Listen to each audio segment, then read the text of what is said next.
तो चलिए शुरू करते हैं हमारी आज की कहानी। उसके इसी बात पर मैं थॉमस से एक तरफा प्यार करने लगी थी, लेकिन वो मुझे भाव ही नहीं देता था।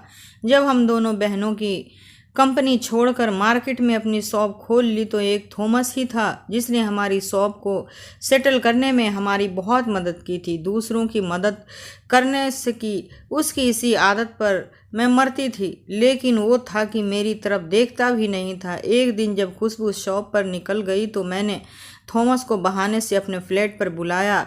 थोड़ी देर में ही वो मेरे फ्लैट पर पहुंच गया तो मैंने उसके हाथों को पकड़ लिया और उससे अपनी मोहब्बत का इजहार कर दिया। लेकिन थॉमस ने मेरे हाथों को झटक दिया और बिना कुछ कहे वहाँ से चला गया।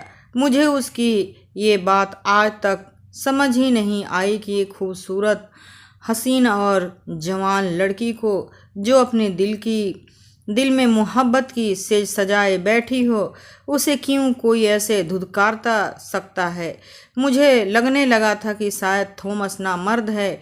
एक हफ्ता बीत चुके थे और मैं अपनी बहन के साथ लाजपत नगर शॉप पर ही थी। मैंने कहा, बाजी, एक हफ्ता बीत चुके हैं और आप आमिर को कॉल लगाएं या उसके ऑफिस चले जाएं।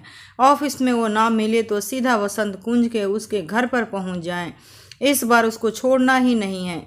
आप कहेंगी तो मैं आपके साथ चल देती हूँ। मेरी माँ के कीमती गहने वो ऐसे हमसे नहीं लूट सकता। मेरी बातों को सुनकर खुशबू ने आमिर को कॉल मिलाया। कुछ देर में दोनों की फ़ोन पर बातें हुई। फ़ोन कटते ही खुशबू ने मुझसे कहा, तू शॉप पर ही रहो, मैं शाम तक आ जाऊंगी। इतना कहकर मेरी बहन अपनी कार से निकल गई। खुशबू को जाते ही मुझे यकीन हो गया था कि आज वो आमिर के घर से खाली हाथ नहीं लौटेंगी। रात के 9 बजे तक मैं अपनी बहन का मार्केट में इंतज़ार करती रही, लेकिन मेरी बहन खुशबू नहीं आई। फ़ोन किया तो वो बोली कि तुम शॉप बंद करके फ्लैट पर चले जाओ, मैं सीधे वहीं पहुंचूंगी। रात का खाना दोनों ने